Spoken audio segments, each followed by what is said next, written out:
আল্লাহ পাক কি বলেন, লা তা'মাল আবসারু ওয়ালাকিন তা'মাল কুলুবুল্লাতী ফিস সুদূর। ওদের চর্মচক্ষু অন্ধ হয় নাই, ওদের বাহ্যিক দৃষ্টি বন্ধ হয় নাই, কিন্তু ওদের কলবের মধ্যে যেই চক্ষুটা ছিল সেটা অন্ধ হয়ে গেছে। কলবের টেনশন আমাদের মধ্যে নেই, চিন্তাও নেই। নবী আলাইহিস সালাতু কি ফরমান, ইন্নাল্লাহা লা ইয়ানজুরু ইলা সুওয়ারিকুম ওয়া আমওয়ালিকুম ওয়ালাকিন ইয়ানজুরু ইলা নিয়াতিকুম ওয়া কুলুবিকুম। আল্লাহ পাক তোমার আমার চেহারার দিকে তাকান না। কি কত সুন্দর!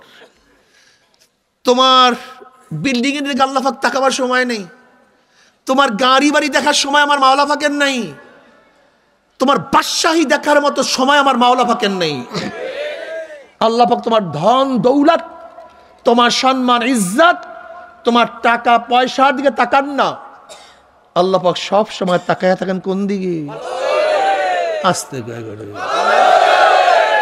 কি শীতের মধ্যে ঘুমায় পড়ছেন নাকি?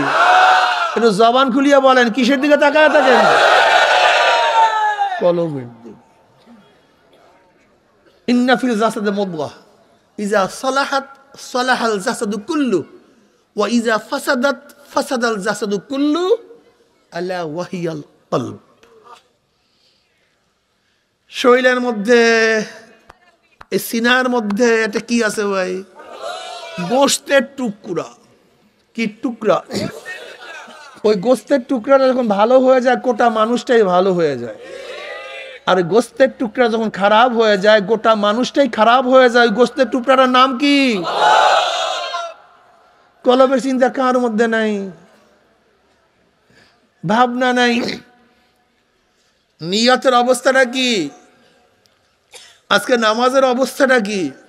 বিশ্বাস হয় না আপনাদের? অধিকাংশ ইমাম সাহেব নামাজ পড়ে মুসল্লিদের জন্য। অধিকাংশ ইমাম সাহেব নামাজ পড়ায় বেতনের জন্য। অধিকাংশ বক্তারা বয়ান করে অর্থের জন্য। বিশ্বাস হয় না? অধিকাংশ তোলাবারা নামাজ পড়ে উস্তাদের ভয়ে, খানা বন্ধের ভয়ে। বিশ্বাস হয় না? একটু পরীক্ষা করেন তো, ইমাম সাহেব যখন ইমামতি করে তখন তার নামাজের সৌন্দর্যতা কত? কেরাত, রুকু, সাজদা। ওই ইমাম সাহেব যখন একা একা রুমের মধ্যে নামাজ পড়ে তখন নামাজের অবস্থা কি?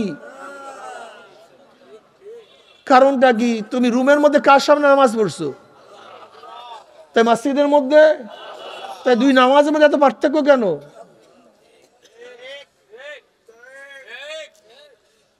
জানি তো না কলব কখন নষ্ট হয়ে গেছে, আমি নিজেই তো জানি না কখন গোমরা হয়ে গেছে।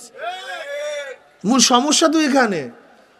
উস্তাদ যখন তোলাবাদের সামনে থাকেন তখন তোলাবারা নামাজ পড়ে, আর ওস্তাদ যখন থাকে না তোলাবাদের নামাজ দেখেন এরকম করে, এরকম করে। দাওরায় পড়ে, ইফতায় পড়ে, মিশকাতে পড়ে, ওর নামাজ দেখেন তামসা চক্কর দেখেন। অথচ হাদিস জিবরাইলের মধ্যে আসছে, ওয়ামাল ইহসান ইয়া রাসূলুল্লাহ ক্বালা রাসূলুল্লাহ সাল্লাল্লাহু আলাইহি ওয়াসাল্লাম আন তা'বুদাল্লাহা কাআন্নাকা তারা ফাইন লাম তাকুন তারাহু ফাইন্নাহু ইয়ারাক। তুমি এমন ভাবে ইবাদত করো মনে হয় গোয়াকে, মনে হয় যেন তুমি আল্লাহকে দেখতেছো। তাসাউফের ভাষার মুশাহাদা। যদি সে হালাত পয়দা না হয়, খেয়াল করে মাওলা তোমাকে দেখতেছে, তাসাউফের ভাষা হলো মুরাকাবা। বলেন তো আমাদের এই নামাজের মধ্যে এক হালাত হয়? আল্লাহ পাক কালামে পাকের মধ্যে কি বলেন? আকিমিস সালাতা লিযিকরি। নামাজ কায়েম করো কিসের জন্য? আমার জিকিরের জন্য, আমার স্মরণের জন্য। ওই নামাজের মধ্যে আল্লাহ স্মরণ কি তোমার ছিল? তোমার নামাজই তো ঠিক হয়নি, তোমার উদ্দেশ্য ব্যাহত হয়েছে। আসলে তুমি নামাজের হাকিকতই জানো না, তোমার সমস্যা এখানে। তুমি ভাবছো রুকুর নাম নামাজ, সাজদার নাম নামাজ, কিয়ামের নাম নামাজ। বিয়াকুফ কোথাকার! তুমি ইবাদতের মগজই জানো না। রুকু, সাজদা, কিয়াম তো কেরাত তো হিন্দু করতে পারে, একটা খ্রিস্টানও করতে পারে।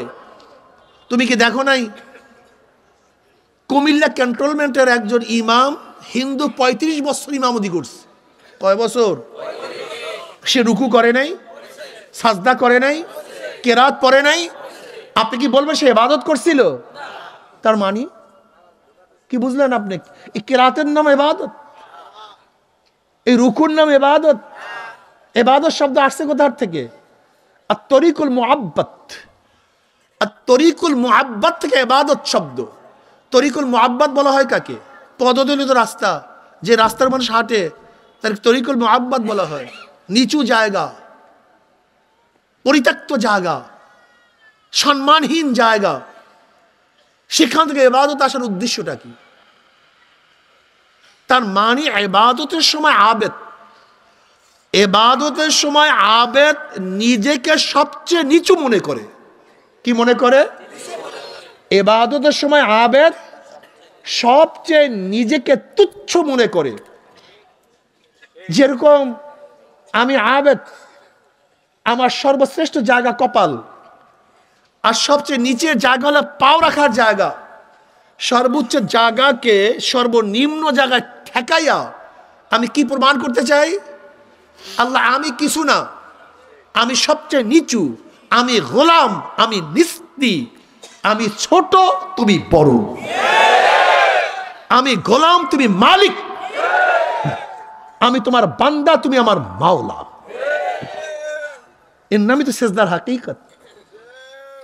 অথচ জীবনভর তুমি সেজদা করছো, কিন্তু কিবের যায় নাই। আসলে তুমি নামাজের হাকিকতই জানো না বেয়াকুব। তোমার সমস্যা এখানে। ইন্নাস সালাতা তানহা আনিল ফাহশাই ওয়াল মুনকার ওয়ালা যিকরুল্লাহি আকবার। জিকির সবচেয়ে বড়, জিকির সবচেয়ে বড়। তোমার নামাজের মধ্যে জিকির ছিল না, স্মরণ ছিল না। কদ আফলাহাল মুমিনুনা আল্লাযীনা হুম ফি সালাতিহিম খাশিউন। কদ আফলাহা মাযি, কদ তাহকিকের জন্য, তাকিদের জন্য। কদ আফলাহা সফল কাম হয়ে গেছে, কামিয়াব হয়ে গেছে, জান্নাতে চলে গেছে। কোন ব্যক্তি? কোন মুমিন? আল্লাযীনা হুম ফি সালাতিহিম খাশিউন, যারা খুশু এবং খুশুর সাথে, বিনয়ের সাথে, ভয় ভীতির সাথে নামাজ আদায় করছে, তারাই কামিয়াব হয়ে গেছে। তুমি আমি না। এই ডাইল বন্ধ হয়ে যাবে, ভাত বন্ধ হয়ে যাবে রুকু সিজদায়, সফল কাম হওয়া যায় না।